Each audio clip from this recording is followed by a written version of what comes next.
పాపం ఆడపడచు. అది విశాలపురం అనే ఒక అందమైన గ్రామం. ఆ గ్రామంలో రాఘవయ్య వసుంధర దంపతులు ఉండేవాళ్ళు. వాళ్ళకి 2 పిల్లలు, అర్జున్, లక్ష్మి. లక్ష్మికి పెళ్ళయింది. కాని కొన్ని కారణాల వల్ల తను మళ్ళీ పుట్టింటికి వచ్చింది. తల్లిదండ్రులు కూడా తిరిగి వెళ్ళమని చెప్పలేదు. ఇక దాని గురించి మాట్లాడితే లక్ష్మి వాళ్ల మీద కోపం తెచ్చుకునేది. కొన్ని రోజులు గడిచాయి. అర్జున్కి అనన్య అనే అమ్మాయితో పెళ్లి జరుగుతుంది. అనన్య వచ్చిన కొత్తల్లో అందరితో కలిసి చాలా ప్రేమగా మాట్లాడేది. అందరూ కూడా ఆమెను చాలా ప్రేమిస్తూ ఉంటారు. రోజులు గడుస్తూ ఉండగా ఒకరోజు అనన్య వాళ్ల అమ్మనాన్న అన్నయ్యతో ఎంత ప్రేమగా ఉంటుందో చూస్తుంది. దాన్ని చూసి అనన్య తన మనసులో ఇలా అనుకుంటుంది. నేను ఈ కుటుంబాన్ని ఎంత ప్రేమగా చూసుకున్నా సరే, అర్జున్ మాత్రం ఎక్కువ ప్రేమగా లక్ష్మితోనే ఉంటారు. ఎంతైనా ఇంటి ఆడపిల్ల కదా, తను ఎందుకిక్కడే ఉంటుంది? ఈ విషయం గురించి ఎప్పటినుంచో మాట్లాడాలని అనుకుంటాను, కానీ ధైర్యం చాలడం లేదు. కానీ ఈరోజు మాత్రం నా భర్తను నిలదీస్తాను. కొంత సమయం తర్వాత తన భర్త గదిలోకి వచ్చినప్పుడు అనన్య అతనితో ఇలా మాట్లాడుతుంది. ఏవండి, నేనొకటి అడుగుతాను మిమ్మల్ని, మీరు మాత్రం సూటిగా సమాధానం చెబుతారా? అందుకతను సమాధానం చెప్తాను అని అనడంతో ఆమె తన చెల్లెలు ఎందుకు ఇక్కడే ఉంటుంది అన్న ప్రశ్నను అడుగుతుంది. కేం లేదు, వాళ్ళిద్దరి మధ్య చిన్న గొడవైంది. అప్పట్నుంచి తనిక్కడే ఉంటుంది. పెళ్ళైన సంవత్సరం తర్వాత ఇక్కడికొచ్చేసింది. ఇక వాళ్ళు కూడా తీసుకెళ్తామని అనడం లేదు. తను కూడా అక్కడికి వెళ్తాను అని అనడం లేదు. అసలు తను ఎందుకక్కడికి వెళ్ళనని అంటుందో మీరు తెలుసుకున్నారా? అందుకు అతను తెలుసుకునే ప్రయత్నం చేసినప్పటికీ ఉపయోగం లేదని, ఎవరూ సమాధానం చెప్పడం లేదని అంటాడు. ఆ మాట వినగానే అనన్య తన మనసులో ఇలా అనుకుంటుంది. అయితే ఖచ్చితంగా లక్ష్మి ఏదో తప్పు చేసుంటుంది. అందుకే ఏ విషయం చెప్పడం లేదు. వాళ్ళు కూడా ఇక్కడికి రావటం లేదు. ఇదేదో పెద్ద విషయమే అయ్యుంటుంది. ఖచ్చితంగా మీ చెల్లెలు ఏదో తప్పు చేసింది. అందుకే ఏమీ చెప్పడం లేదు. మీ అందరికీ తన మీదున్న ప్రేమ వల్ల తన తప్పేంటి అని తెలుసుకోవాలనే ఆలోచన కూడా రావటం లేదు. ఇప్పుడు నేను ఈ మాట చెప్తే నా మీద కసరుకుంటారు. అందుకే నేను చెప్పడం లేదు. కానీ చెప్పక తప్పడం లేదండి. మీరు నన్ను తప్పుగా అనుకున్నా సరే, తను ముమ్మాటికి తప్పు చేసింది. అందుకే అక్కడికి వెళ్ళడం లేదు. అని అక్కడ్నుంచి వెళ్ళిపోతుంది. ఆ మాటలు వింటున్న అతను ఆలోచనలో పడతాడు. నిజంగా ఆమె తప్పు చేసిందా అనుకుంటూ అలా ఆలోచిస్తూ ఉంటాడు. ఆ రోజునుంచి తన మనసులో అదే భావన పెట్టుకొని చెల్లితో సరిగ్గా మాట్లాడేవాడు కాదు. అలా రోజులు గడుస్తూ ఉన్నాయి. లక్ష్మి అన్నయ్య తనతో సరిగ్గా మాట్లాడడం లేదని తల్లితో చెప్తుంది. తల్లి వసుంధర దాని గురించి మొదట్లో పట్టించుకునేది కాదు. కొన్ని రోజుల తర్వాత అతని ప్రవర్తనార్థం చేసుకున్న తల్లి అర్జున్తో మాట్లాడింది. ఏంట్రా, ఈ మధ్య నేను బాగా గమనిస్తున్నాను. మీ చెల్లెలితో సరిగ్గా మాట్లాడడం లేదు. ఎందుకు మాట్లాడాలి? ఎన్ని రోజులు భర్తను వదిలిపెట్టి ఎందుకుంటుంది? ఆ నిజాన్ని చెప్పమని చెప్పు. తను ఏ తప్పు చేయకపోతే ఆ నిజాన్ని ఎందుకు దాచిపెడుతుంది? అని కోపంగా తిట్టి అక్కడ్నుంచి వెళ్ళిపోతాడు. ఆ మాటలు విన్న తల్లి ఆలోచనలో పడుతుంది. తను చాలా కోపంగా కూతురు దగ్గరికి వెళ్లి నిలదీస్తుంది. ఓసేయ్, ఇన్ని రోజులు నువ్వు నీ మెట్టింటికి వెళ్ళకపోయినా ఏమీ అనలేదు. కాని మీ అన్నయ్య ఈ విషయం గురించి బాధపడుతున్నాడు. నువ్వెందుకు అక్కడికి వెళ్ళనంటున్నావు? నిజం చెప్పు. ఏం తప్పు చేశావో చెప్పు. అంటూ తిట్టడం మొదలుపెడుతుంది. ఆ మాటలకి లక్ష్మి కుమిలిపోతుంది. నేనేం చెయ్యలేదమ్మా. నేను ఎలాంటి తప్పు చేయలేదు. ఎందుకు నన్నిలా ఇబ్బంది పెడుతున్నావు? తర్వాత తల్లి కొంత సమయం తర్వాత అక్కడ్నుంచి వెళ్ళిపోతుంది. దాన్నంతా విన్న తండ్రి చాలా బాధపడతాడు. ఇంట్లో ఉన్న తల్లి, తండ్రి, అన్నయ్య ముగ్గురు కూడా తను ఏదో తప్పు చేసింది అని బలంగా భావిస్తూ ఉంటారు. ఆ రోజునుంచి ఇంట్లో వాళ్ళెవరూ కూడా తనతో సరిగ్గా మాట్లాడరు. తనని అస్సలు పట్టించుకోరు. పాపం లక్ష్మి ఇంట్లో తనని తాను చూసుకుంటూ ఉండేది.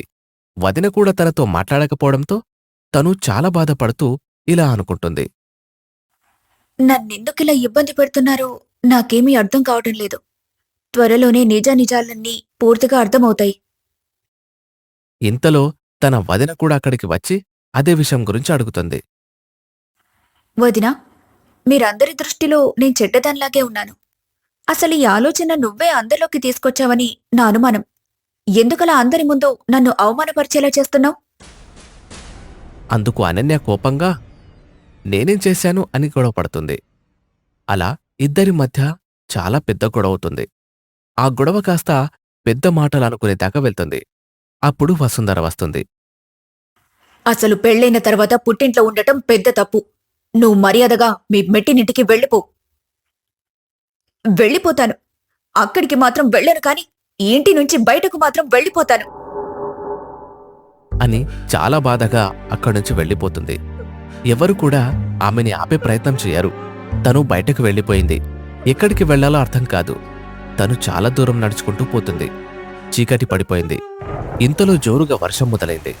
తను చలికి వణుకుతూ చాలా బాధపడుతూ ఉంటుంది. భగవంతుడా, ఎందుకు నన్నిలా ఇబ్బంది పెడుతున్నావు? తప్పు చేసిన వాళ్ళందరూ బాగానే ఉన్నారు. ఏ తప్పు చేయకుండా నేను మాత్రం ఇలా ఇబ్బంది పడుతున్నాను. ఇంతలో వాళ్ళ అత్తగారు అటుగా వెళ్తూ అక్కడికి వస్తారు. ఆమెను చూసి ఆశ్చర్యపోతారు. ఏంటమ్మా లక్ష్మి, ఎందుకు నువ్వు ఇక్కడున్నావు? ఏం జరిగింది తల్లి? ఎందుకత్తయ్యా నా మీద జాలి చూపిస్తున్నారు? మీకేం అవసరం ఉంది? నేను మా పుట్టింటికి వచ్చిన తర్వాత కనీసం మీరు ఒక్కసారైనా మా ఇంటికి వచ్చారా? ఎందుకొచ్చావని ప్రశ్నించారా? ఏమీ మాట్లాడకుండా ఉన్నారు కదా. అదేంటమ్మా, మేము వచ్చేసరికి నువ్వు ఇంట్లో లేవు. మా అబ్బాయిని అడిగితే నేనే పుట్టింటి దగ్గర వదిలిపెట్టాను అన్నాడు. ఆ తర్వాత నిన్ను తీసుకురమ్మని అడిగితే తనకు విడాకులు కావాలంట అన్నాడు. ఎందుకు ఏంటి అని మేము అడుగుదామన్నా నీతో అసలు మాట్లాడొద్దన్నాడు. ఏం జరిగిందో తెలుసుకునే ప్రయత్నం కూడా చేయొద్దన్నాడు. అలా చేస్తే తను చనిపోతానని బెదిరించాడు. అందుకే మేము రాలేదు. అసలేం జరిగిందమ్మా, నిజం చెప్పు తల్లి. ఆ మాటలకు లక్ష్మి ఏడుస్తూ ఉంటుంది. ముందిక్కడి నుంచి ఇంటికి వెళ్దాం పదా. అక్కడికి వెళ్ళి అన్నీ మాట్లాడుకుందాం. ఆ ఇంటికి నేను రానత్తయ్యా. సరే, ఆ ఇంటికొద్దు. మనకి చిన్నిల్లుంది కదా, అది అద్దెవాళ్ళు ఖాళీ చేశారు. అక్కడికి వెళ్దాం పదా.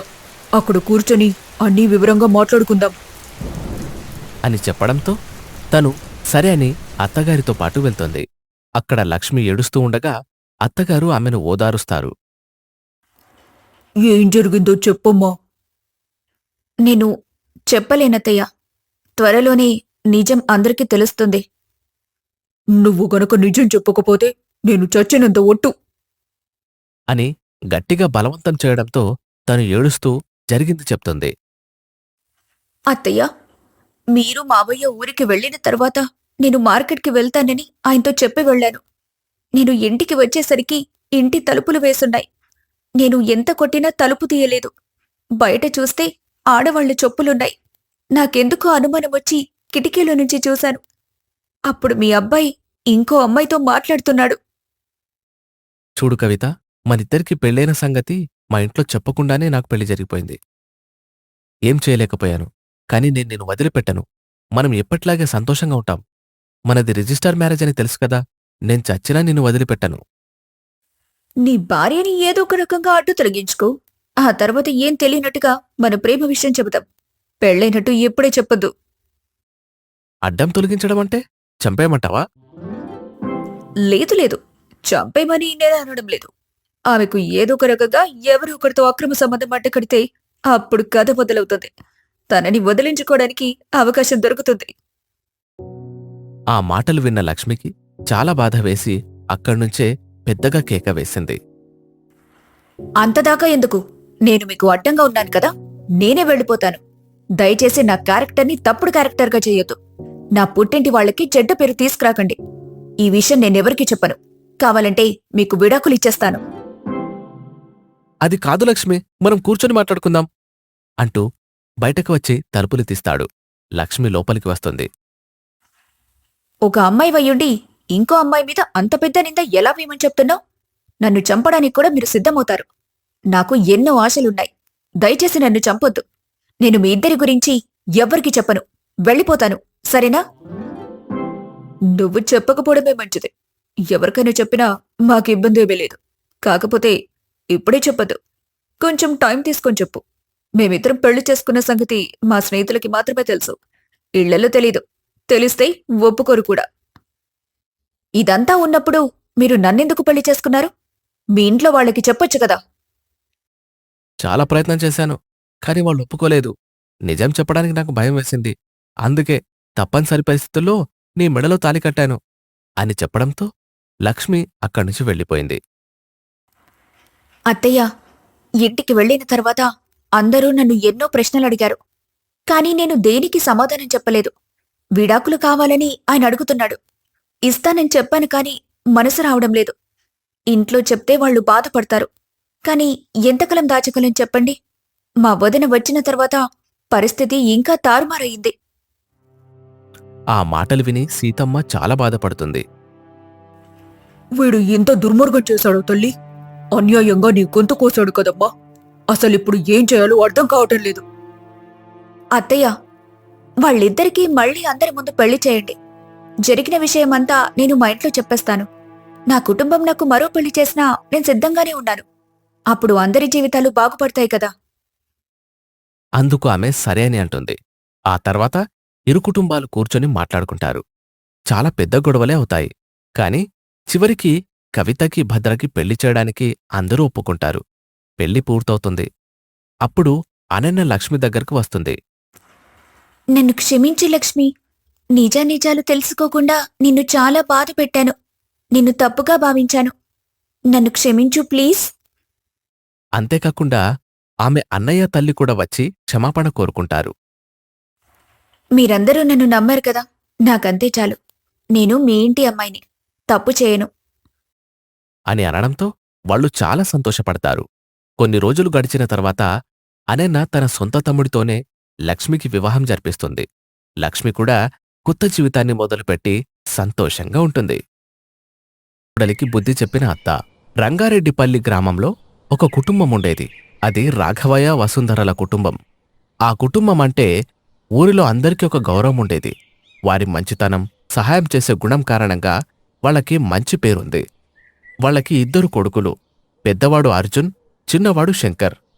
అర్జున్కు అనన్యతో, శంకర్కు తులసితో వివాహమైంది. అనన్య పట్టణంలో పెరిగిన బాగా చదువుకున్న అమ్మాయి. పైగా ఉద్యోగం చేసి బాగా డబ్బు సంపాదించింది. అందుకే ఆమెకు తన సంపాదన, తెలివితేటల పట్ల విపరీతమైన గర్వం ఉండేది. పాత ఆచారాలు, సంప్రదాయాలు అంటే చిన్న చూపు. అనన్య అర్జున్ని ప్రేమించి పెళ్లి చేసుకోవడం వల్ల పల్లెటూరికి రావాల్సి వచ్చింది. అక్కడే ఉండి ఉద్యోగం చేసుకుంటూ ఉంటారు భార్యాభర్తలిద్దరూ. అనన్య అక్కడి ఆచారాలు చూసి తన మనసులో ఇలా అనుకుంటుంది. ఇదంతా టైం వేస్ట్. వీటి వల్ల ఎవ్వరికీ ఉపయోగం ఉండదు. వీళ్ళని చూస్తేనే నా కొళ్ళు కంపరంగా ఉంటుంది. ఇలాంటి మనుషుల మధ్య నేనుండాల్సి వస్తుందని కలలో కూడా ఊహించలేదు. కానీ తప్పడం లేదు. భగవంతుడా!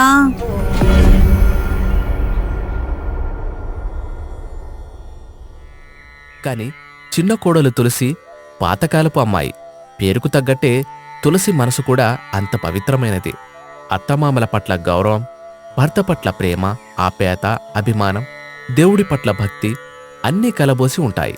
తులసి ప్రతి పండక్కి, ప్రతి శుభకార్యానికి తాను చేసే పూజలు ఆ ఇంటికొక గొప్ప కళను తెచ్చేవి. కాని ఆ విషయంలోనే తోటికోడళ్ల మధ్య గొడవలు జరుగుతూ ఉండేవి. ఒకరోజు ఉదయం తులసి తన గది ముందు ముగ్గువేసి పూజ సామాగ్రిని సర్దుతూ ఉంటుంది. వంటింట్లో కాఫీ తాగుతున్న అనన్య ఈ దృశ్యాన్ని చూసి వెటకారంగా నవ్వింది. తులసి, ఎప్పటికీ ఈ ముగ్గులు పీటల పూజలేనా? ఇది 2025. ఉదయాన్నే లేవగానే గుడ్ మార్నింగ్ చెప్పుకోవాలి. నీలాగా అమ్మవార్లాగా రెడీ అయి ఇలాంటి చిల్లర పనుల కోసం గంటలు ఖర్చు చేయకూడదు. అర్థమవుతుందా అమ్మగారు? అక్క, ఇవి చిల్లర పనులు కాదు. మనసుకు శాంతిని, ఇంటికి శుభాన్నిచ్చే సంస్కారాలు. ఇంట్లో వాళ్ళు ఆరోగ్యంగా, ఐశ్వర్యంగా ఉండాలని కోరుకోవడం టైం వేస్ట్ కాదక్కా. హహ, ఐశ్వర్యమా? తులసి, నా జీతం నీ పూజల కంటే 100 రెట్లు ఎక్కువ ఐశ్వర్యాన్ని తెస్తుంది. ఐశ్వర్యం బ్యాంక్ బ్యాలెన్స్లో ఉంటుంది, నీ ధూపదీపాల్లో కాదు.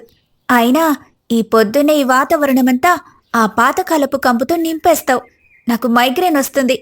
ప్లీజ్, నాకు కాన్ఫరెన్స్ కాల్ ఉంది, త్వరగా కానివ్వండి.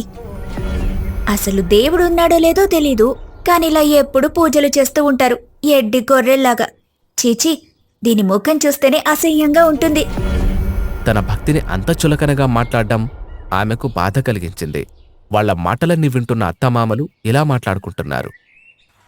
చూసారా అండి, ఆ అనన్యకు పొగరు, గర్వం ఎంతగా పెరిగిపోయాయో. ఎప్పుడూ తులసిని బాధపడుతూనే ఉంటుంది. ఏదైనా మాట్లాడాలంటేనే భయమేస్తుంది. చిన్న పెద్ద లేదు, భగవంతుడంటే భక్తి అసలే లేదు. ఆవేశపడకు సుశీల. ఈ కాల పిల్లలకు డబ్బుంటే లోకమంతా గెలిచినట్టే అనిపిస్తుంది. అర్జున్ కూడా ఆమె మాటకే విలువయిస్తున్నాడు. ఈ పొగరబోతు కోడలికి ఏదో ఒక రోజు గుణపాఠం తగులుతుంది. మనం వేచి చూద్దాం. వసుంధర తన మనసులో పెద్ద కోడలికి బుద్ధి చెప్పాలని గట్టిగా నిర్ణయించుకుంటుంది. రోజులు గడుస్తూ ఉన్నాయి. ఇంట్లో వరలక్ష్మి వ్రతాన్ని పెట్టుకోవాలని అనుకుంటారు. మధ్యాహ్నం పూజ సమయం దగ్గర పడుతుండగా అనన్య, అర్జున్ ఇద్దరూ ఖరీదైన బట్టలు ధరించి అక్కడికి వస్తారు. అత్తయ్య, మేము బయటికి వెళ్తున్నాం. మమ్మల్ని ఇన్వైట్ చేసిన ఒక కార్పొరేట్ ఈవెంట్కి వెళ్ళాలి. వరలక్ష్మి పూజ చేయాలంటే 6 గంటలు కూర్చోవాలి. ఇప్పుడు మాకు టైం లేదు. అదంతా నా వల్ల కాదు. అనన్య, ఇంట్లో పూజ జరుగుతుంటే మీరు బయటకు వెళ్లడమేంటమ్మా? లక్ష్మీదేవిని సాక్షాత్తు ఆహ్వానించే పండుగ ఇది.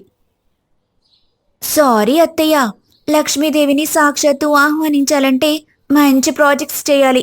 పెద్ద పెద్ద కంపెనీలతో టైఅప్ అవ్వాలి. ఆఫీస్లో ఉండే లక్ష్మినే మాకు ముఖ్యం.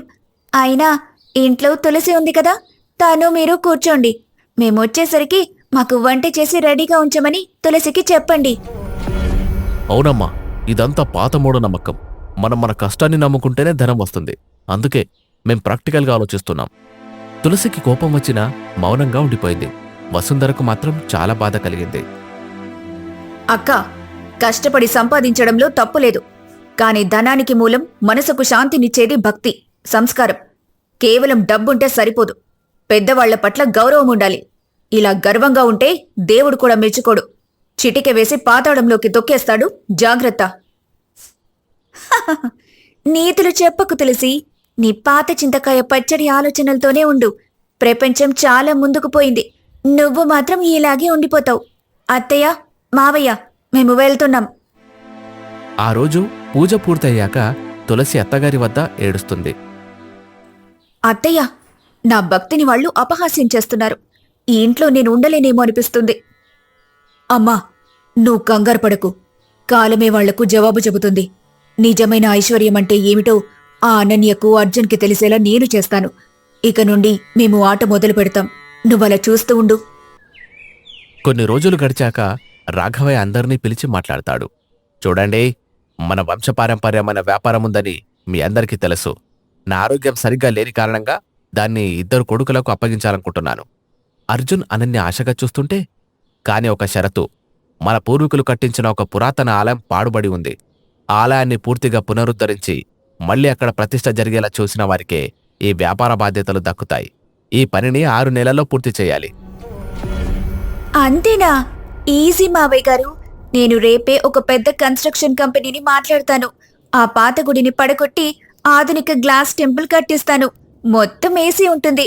డబ్బుతో చేయలేని పని లేదు కదా.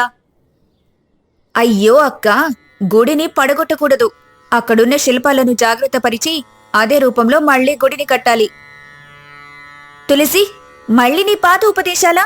ఆ పాత రాళ్లను తీసి కట్టడానికి కోట్లవుతాయి. పడగొట్టి కొత్తది కట్టడమే తెలివైన పని. అనన్య, డబ్బు ఖర్చు పెట్టడం తేలికే. కాని మా షరతేంటంటే, ఈ పునరుద్ధరణ పాత సంప్రదాయాలను, వాస్తుశాస్త్రాన్ని పాటిస్తూ జరగాలి. గుడిని కూల్చడం కుదరదు. అక్కడ పడి ఉన్న శాసనాలను గుర్తించి పునఃప్రతిష్ఠించాలి. మీరే దగ్గరుండి చేయించాలి. అనన్య మొహం పాలిపోయింది. ఆమె కాంట్రాక్టర్ని పెట్టి పాత గోడలకు సిమెంట్ పూయించింది. శిల్పాలు మాయమయ్యాయి. కాని తులసి శంకర్ ఊరి పెద్దల్ని, పండితుల్ని పిలిపించారు. అయ్యా, గుడిని కూల్చడం మాకిష్టం లేదు. వాస్తు, ఆగమ శాస్త్రాల ప్రకారం ఎలా చేయాలో చెప్పండి. నేను నా చేత్తో చేయించాలనుకుంటున్నాను. తులసి శంకర్ స్వయంగా రాళ్లను శుభ్రం చేశారు. కూలీలతో కలిసి కష్టపడ్డారు. 4 నెలల తర్వాత అనన్య పెట్టిన పనుల్లో నాణ్యత లేక కాంట్రాక్టర్ డబ్బుతో పారిపోయాడు. ఈ కాంట్రాక్టర్ మనల్ని దారుణంగా మోసం చేశాడు. డబ్బు, టైం అంతా వేస్ట్ అయిపోయాయి.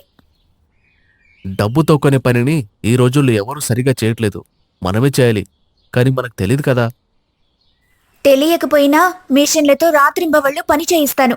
అప్పుడైనా తులసి కంటే మనమే ముందుంటాం. 5వ నెలలో అనన్య బృందం ఒక శివలింగాన్ని కనుగొంది. కాని దాని విలువ తెలియక పక్కన పడేశారు. తులసి అది తెలుసుకొని పండితులతో కలిసి శాస్త్రబద్ధంగా దాన్ని బయటకు తీయించింది. 6 నెలలు పూర్తయ్యాయి. ఆలయ పునఃప్రతిష్ఠ రోజు పండితులు వచ్చారు. యావండి, ఇదంతా కొత్తగా ఉంది కానీ పురాతన శిల్పాలు ఎక్కడా? ముఖ్యంగా మీరు మూల ప్రతిష్టకు సంబంధించిన శివలింగాన్ని ఆలయం బయట పడేశారు. దీనిలో దైవత్వం లేదు. అనన్య అర్జున్ అవమానంతో తలదించుకున్నారు. అప్పుడు తులసి కట్టిన ఆలయాన్ని చూశారు. ఈ పునరుద్ధరణ అద్భుతమండి. తులసి శంకర్ దీన్ని పూర్తి శ్రద్ధతో చేశారు.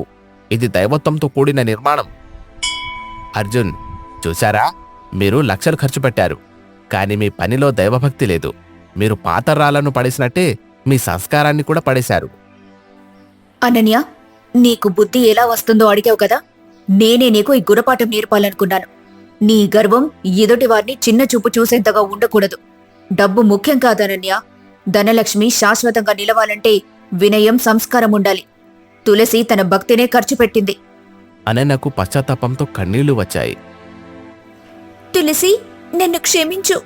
నా గర్వం నా కళ్ళు కప్పి ఉంచింది. నిన్ను చాలా బాధ పెట్టాను. నీ పాత ఆలోచనలే మనల్ని గెలిపించాయి. అయ్యో, పర్వాలేదక్కా. నువ్వు నా అక్కవి. ఈ ఇంటికి మనమిద్దరం రెండు కళ్ళు. బాధ్యతలు తులసి శంకర్లకే దక్కుతాయి, కాని అనన్య, అర్జున్ భాగస్వాములుగా ఉంటారు. అనన్య, నీ తెలివితేటల్ని తులసి సంస్కారంతో కలిపి ఉపయోగిస్తే ఈ కుటుంబం ఉన్నత స్థానానికి చేరుతుంది. ఆ రోజు నుండి అనన్యలో గర్వం పోయి వినయం వచ్చింది. అత్తగారి ప్లాన్ వల్ల కుటుంబం మొత్తం ఒకటయ్యింది. Ananya Tales.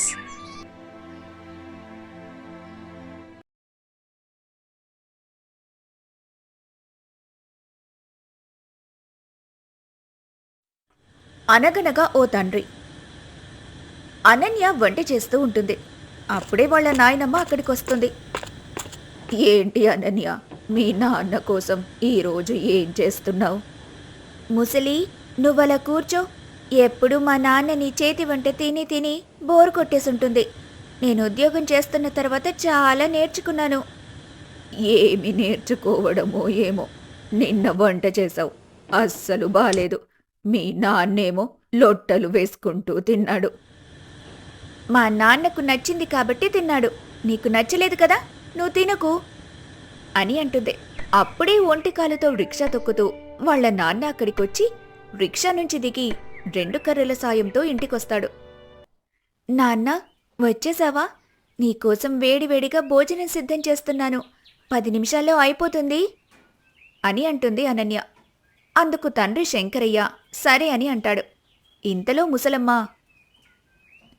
ఏంటయ్యా అలా ఉన్నావు? ఏమైంది? ఈరోజు వ్యాపారమేమీ అవ్వలేదా? ఈరోజు వ్యాపారమేమి అవ్వలేదమ్మా. ఈ ఆటోలు వచ్చిన తర్వాత రిక్షాలెవ్వరూ ఎక్కడం లేదు. పైగా అవిటివాడు రిక్షా తొక్కుతాడు, తొందరగా తీసుకెళ్లలేడు అని అందరూ కూడా ఆటోలోనే ఎక్కుతున్నారు. అయితే ఇంట్లోనే ఉండు నాన్న. ఇప్పుడు నేను సంపాదిస్తున్నాను కదా, హాయిగా ఇంట్లో ఉండు నాన్న. ఈ ఇంట్లో ఉండలేనమ్మా. ఇంట్లో ఉంటే నాకేమీ తోచదు. అలా అని నువ్వు కష్టపడటం ఎందుకు నాన్న? నీకు చెప్పాను కదా, ఇక్కడి నుంచి మనం పట్టణానికి వెళ్ళిపోయి అక్కడే ఉందామని. అక్కడ నేను మిమ్మల్ని చూసుకుంటాను కదా. అప్పుడే కాదమ్మా, నీకు పెళ్లి చెయ్యాలి. నీకు పెళ్ళైన తర్వాత నా ఆరోగ్యం బాగోనప్పుడు అప్పుడు నీ దగ్గరకు వస్తాను. అందుకామె సరేలే అని అంటుంది. ఇక అతనికి భోజనం వడ్డిస్తుంది. ముసలమ్మ కూడా భోజనం చేస్తూ ఉంటుంది.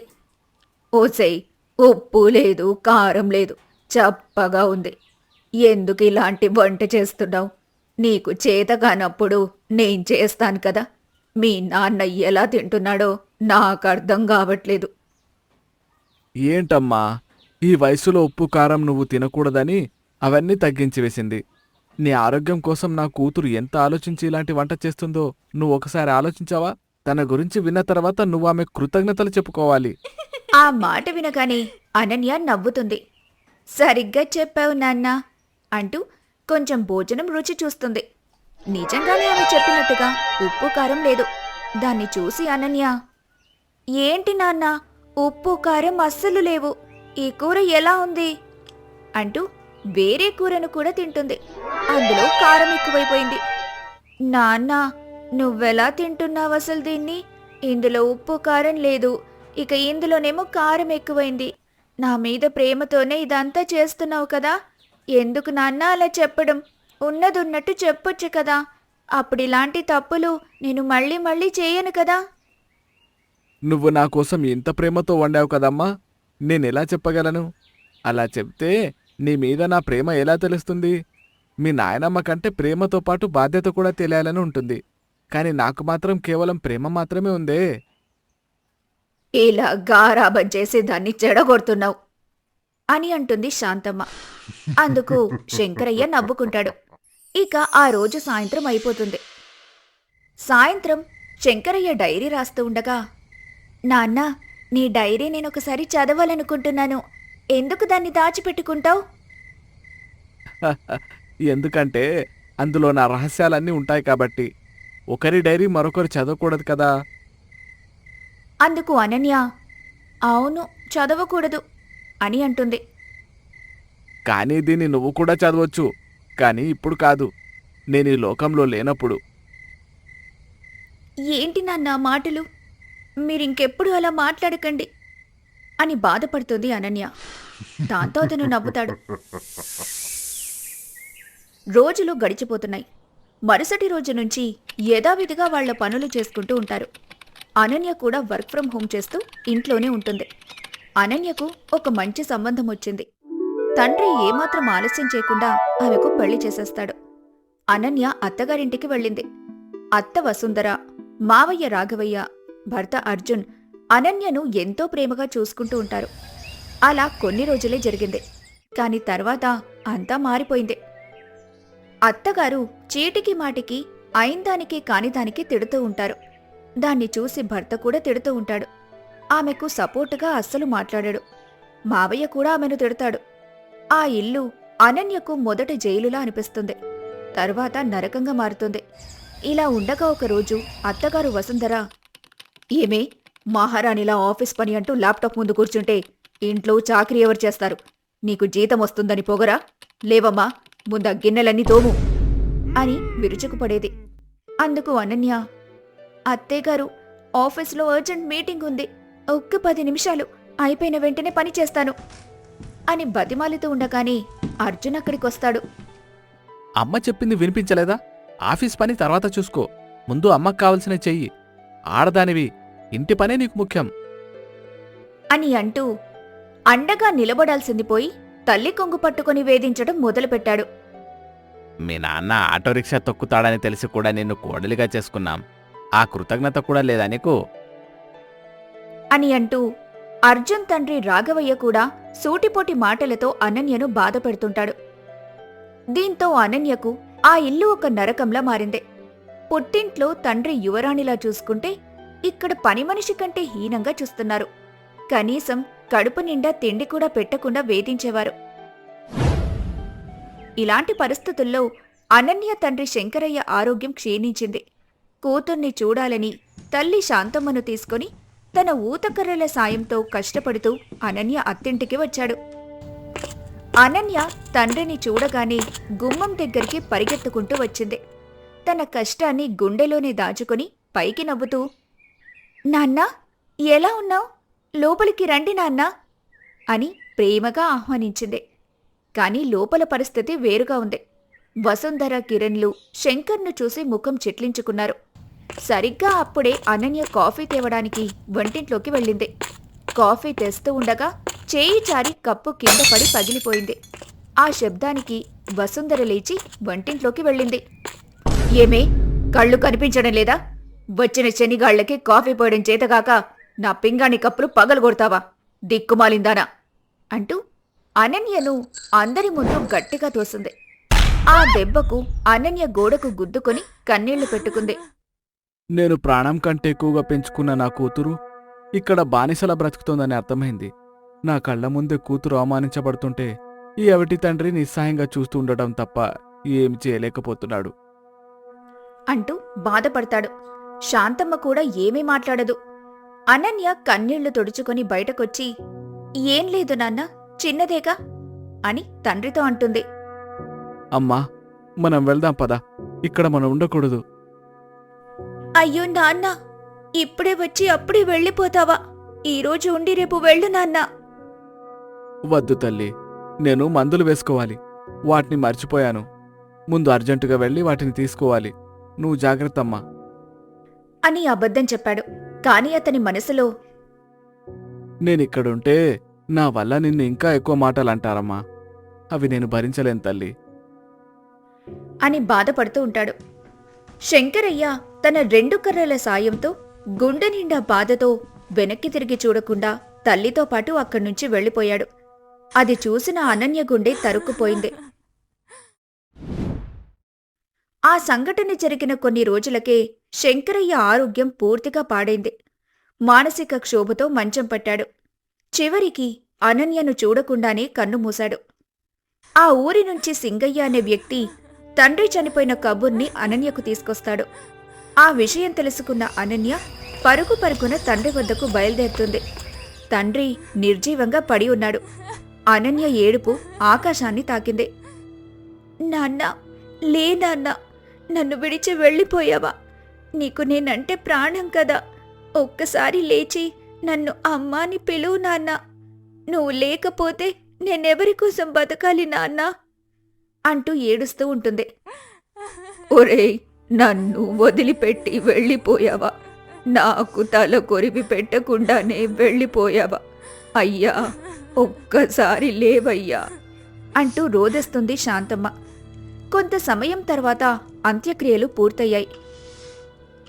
ఇల్లంతా శుభ్రం చేస్తూ ఉండగా శంకరయ్య రాసిన డైరీ అనన్య చేతికి చిక్కింది. అందులో చివరి పేజీలో ఇలా రాసుంది. చిట్టి తల్లి అనన్య, నువ్వు ఈ డైరీ చదువుతున్నావంటే నేను ఈ లోకంలో లేనట్టే. ఈ రోజు నీ ఇంటికొచ్చినప్పుడు నిన్ను వాళ్ళ అన్న మాటలు నా గుండెల్లో ముళ్ళులా గుచ్చుకున్నాయి తల్లి. నిన్ను యువరాణిలా పెంచాను, కాని అక్కడ నువ్వు బందీగా మారావు. నాకు తెలుసు నా ఆరోగ్యం బాగోలేదని. నా కోసం నువ్వు ఈ నరకాన్ని భరిస్తున్నావని. నేను బ్రతికి ఉంటే నా కోసం నువ్వు ఇంకా కష్టాలు పడతావు. అందుకే వెళ్ళిపోతున్నాను తల్లి. ఇప్పుడు నాకు విముక్తి దొరికింది. ఏదో ఒకరోజు వాళ్ళు నిన్ను అర్థం చేసుకుంటారు. ఈ డైరీ నీ భర్తకివ్వు. దీన్ని చదివితే ఖచ్చితంగా వాళ్ళు మారుతారు. నువ్వు దీన్ని చదివి మీ భర్తకిస్తావని ఆశిస్తూ ప్రేమతో మీ నాన్న. ఆ డైరీ చదివిన అనన్య కన్నీళ్లతో తడిసిన ఆ డైరీ పేజీలను వెనక్కి తిప్పుతుంటే అందులో ఒక పేజీ దగ్గర ఆమె చూపు ఆగింది. అక్కడి తేదీ పాతది. అనన్య చిన్నప్పటి రోజది. డైరీలో ఇలా రాసుంది. ఈ రోజు నా జీవితంలో అత్యంత భయంకరమైన రోజు, అలాగే సంతోషకరమైన రోజు కూడా. నా చిట్టి తల్లి అనన్యకు 5 ఏళ్ళు. రోడ్డుకి అవతల వైపు ఉన్న ఐస్ క్రీం బండిని చూసి నా చేయి విడిపించుకుని పరిగెత్తింది. అటువైపు నుండి వేగంగా ఒక లారీ వస్తోంది. నా ప్రాణం పోయినా పర్వాలేదు, నా బిడ్డకు చిన్న గాయం కూడా కాకూడదనుకున్నాను. ఉన్న బలమంతా కూడా తీసుకొని పరిగెత్తి లారీ టైర్ల కింద పడబోతున్న అనన్యను పక్కకు తోసేశాను. కానీ నా కాలు ఆ టైర్ కింద నలిగిపోయింది. హాస్పిటల్లో కళ్ళు తెరిచాక నాకు కాలు లేదని బాధపడలేదు. పక్కన క్షేమంగా నిద్రపోతున్న నా కూతుర్ని చూసి ఆనందపడ్డాను. ఈ విషయం మా నాన్నకు ఎప్పటికీ తెలియకూడదు. తెలిస్తే నా వల్లే నాన్న కాలిపోయిందని జీవితాంతం కుమిలిపోతుంది. అందుకే ఇది ప్రమాదమని మాత్రమే చెప్పాను. అది చదవగానే అనన్య గుండె పగిలినంత పనైంది. నాన్న, నా ప్రాణం కాపాడటం కోసం నీ కాళ్లను పోగొట్టుకున్నావా? ఇన్నాళ్ళు ఈ నిజాన్ని దాచావా నాన్న అని అంటూ గట్టిగా ఏడుస్తుంది. ఆ ఏడుపు విని అనన్య భర్త అర్జున్ గదిలోకొచ్చాడు. అనన్య చేతిలో ఉన్న డైరీని తీసుకొని ఆమె ఎందుకు ఏడుస్తుందో అని ఆ డైరీ వైపు చూసి దాన్ని చదవటం మొదలు పెడతాడు. శంకరయ్య చేసిన త్యాగం గురించి చదవగానే అర్జున్ చేతులు వణికాయి. అలాగే ఆ తర్వాత పేజీలో శంకరయ్య రాసిన మరో విషయం అతని కంట నీరు తెప్పించింది. అనన్య తల్లి చనిపోయాక ఎక్కడ రెండో పెళ్లి చేసుకుంటే వచ్చే సవితి తల్లి నా బిడ్డను ఏడిపిస్తుందో అని పెళ్లే వద్దనుకున్నాను. నా బిడ్డకు తల్లినయ్యాను, తండ్రినయ్యాను. తను ఆకలి అంటే నేను పస్తులున్నాను. తను నవ్వితే నేను బ్రతికాను. కాని ఈరోజు ఆ అత్తారింట్లో వాళ్ళు నా కూతుర్ని కన్నీళ్లు పెట్టిస్తుంటే ఆ తల్లి లేని పిల్ల గుండెకోతను నేను చూడలేకపోతున్నాను. అర్జున్ ఆ డైరీని మూసేసి అక్కడి నుంచి బాధగా వెళ్ళిపోయాడు. తనతో పాటు డైరీని కూడా తీసుకెళ్తాడు. అతను ఒంటరిగా కూర్చొని ఆ డైరీ మొత్తం చదువుతాడు. ఇక సాయంత్రం సమయం అవ్వకముందే అందరూ అక్కడ్నుంచి వెళ్లాలని అనుకుంటారు. కొంత సమయం తర్వాత శాంతమ్మకు అనన్య జాగ్రత్తలు చెబుతుంది. ఆ తర్వాత అక్కడ్నుంచి వెళ్లి ఇల్లు చేరుకుంటారు. ఇంటికి చేరుకున్న వెంటనే అర్జున్ పశ్చాత్తాపంతో ఏడుస్తూ అనన్య కళ్ళు పట్టుకొని నన్ను క్షమించనన్య. నేను మనిషిని కాదు, రాక్షసుణ్ణి. నీ తండ్రి ఒక దేవుడు. నీకోసం తన కాలిని త్యాగం చేసిన ఒక గొప్ప మనిషి. నేను కనీసం మనిషిగా కూడా చూడలేదు. ఈ పాపం నన్ను వెంటాడుతుంది అనన్య, నన్ను వెంటాడుతుంది. అర్జున్లో పశ్చాత్తాపం మొదలైంది. వెంటనే అనన్యను ఆ డైరీని తీసుకుని తన తల్లిదండ్రుల దగ్గరికి వెళ్ళాడు. హాల్లో కూర్చున్న వసుంధర, రాఘవయ్యలను చూసిన అర్జున్ ఆవేశంగా బాధతో మాట్లాడటం మొదలుపెట్టాడు. అమ్మా, నాన్నా, మనం గెలిచామనుకుంటున్నాం కదా? లేదు, మనం ఓడిపోయాం. ఒక గొప్ప తండ్రి ముందు మనం తలదించుకోవాలి అంటూ శంకరయ్య డైరీలోని పేజీలను వాళ్లకు చదివి వినిపించాడు అర్జున్. శంకరయ్య కాలు పోగొట్టుకున్న విధానం, తల్లి లేని పిల్లని పెంచిన కష్టం అన్నీ వింటుంటే వసుంధర గుండె బరువెక్కింది. రాఘవయ్య కూడా మౌనంగా ఉండిపోయాడు. చివరిగా అర్జున్ ఇలా అన్నాడు. ఆయన మన ఇంటికొచ్చినప్పుడు ఆకలితో ఉన్నాడు. కాని మనం ఆయన ఆత్మగౌరవాన్ని చంపేశాం. ఆయన చివరి కోరిక ఒక్కటే, తన కూతురు సంతోషంగా ఉండాలని. చనిపోతూ కూడా మనల్ని ఒక్క మాట అనలేదు. ఇప్పుడు చెప్పండి, అవుటివాడు ఆయన, లేక మనసులేని మనం అవుటివాళ్లమా? అర్జున్ మాటలు వాళ్ల మనసుని కడిగేశాయి. వసుంధర కళ్లల్లో ఇప్పుడు పశ్చాత్తాపం కనిపించింది. ఆమె అనన్య దగ్గరికొచ్చి కోడలి చేతులు పట్టుకొని, అనన్య, కోడలిగా వచ్చావు, కాని నేను నిన్ను కూతురుగా చూడలేకపోయాను. మీ నాన్నకు నేను చేసిన ద్రోహం ఎప్పటికీ తీరదు. కాని ఇకపై నిన్ను కళ్లల్లో పెట్టుకుని చూసుకుంటానమ్మా, నన్ను క్షమించమ్మా. అనన్య మౌనంగా అత్తగారిని క్షమించింది. కాని ఇంకా ఏదో వెలది. మా నాన్న లేరు, కాని మా నాన్నమ్మ శాంతమ్మ ఒంటరిగా ఉంది. ఆవిడకి ఇప్పుడు ఎవ్వరూ లేరు అని అనటంతో అది విన్న రాఘవయ్య, పదానన్య, ఇప్పుడే వెళ్దాం. శాంతమ్మ గారు ఇకపై అక్కడ అనాథలా ఉండకూడదు. మన ఇంట్లో మన పెద్ద దిక్కుగా ఉండాలి అని అన్నాడు రాఘవయ్య. ఆ మాట వినగానే అనన్య ఎంతగానో సంతోషపడుతుంది.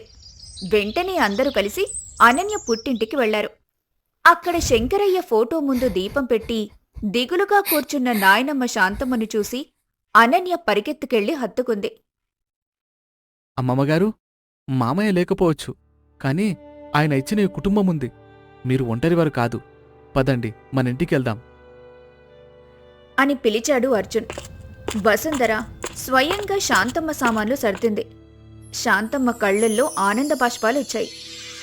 నా కొడుకు శంకరయ్య పోయినా నా మనవరాలికి మంచి జీవితాన్ని ఇచ్చి వెళ్ళాడు అని మనసులో అనుకుంది శాంతమ్మ. అనన్య తన తండ్రి ఫోటో వైపు చూసింది. ఫోటోలో శంకరయ్య నవ్వుతున్నట్టనిపించింది. నాన్న, నువ్వు కోరుకున్నట్టే అందరూ మారారు. నీ ప్రేమ గెలిచింది నాన్న. నువ్వు ఎక్కడున్నా సంతోషంగా చూస్తుంటావని నాకు తెలుసు. ఇక అందరూ కూడా అక్కడ్నుంచి తిరిగి వెళ్ళిపోతారు. 11వ రోజు దినాన్ని ఆ ఊర్లో జరిపి ఆయన పేరు మీద అన్నదానం చేస్తారు. ఆ తర్వాత కుటుంబమంతా చాలా సంతోషంగా అనన్యను చూసుకుంటూ ఉంటుంది. శాంతమ్మ దాన్ని చూసి చాలా మురిసిపోతుంది. పైనున్న శంకరయ్య ఆత్మ సంతోషపడుతూ వాళ్ళని దీవించి పంచభూతాల్లో కలిసిపోతాడు. Ananya Tales